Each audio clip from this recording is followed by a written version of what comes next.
সানডের বাজার বন্ধুরা, আমি সব ফ্রিজে ছিল বার করে সব ধুয়ে রাখলাম। এই সব আজ রান্না করে খেয়ে শেষ করি, তারপরে আবার বাজারের পরিকল্পনা। তো এই এঁচড় ধুয়ে ভালোভাবে রেখেছি, গাছের এঁচড়। এটাকে আমি লবণ হলুদ দিয়ে রেখেছি, সেদ্ধ করে নেব।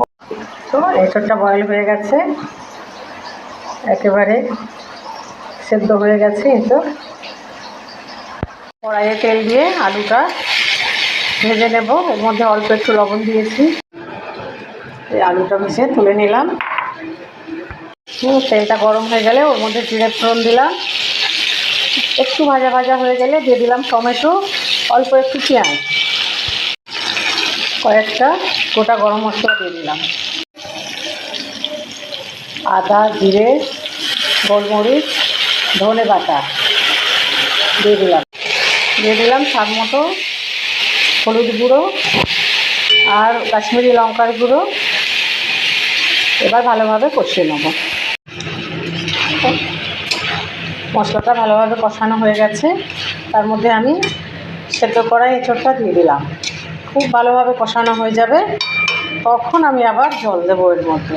তার সাথে এঁচড় রেডি হয়ে গেল আমার বাড়ির টাটকা এঁচড়। বন্ধুরা, রেডি হয়ে গেছে এঁচড়। তো আমার আজ সানডে রেসিপি ব্রয়লার চিকেন রান্না করেছি। আজ আমি আর পরিবেশন করে দেখাতে পারবো না বন্ধুরা, এভাবেই আমি আর সব দেখিয়ে দেবো।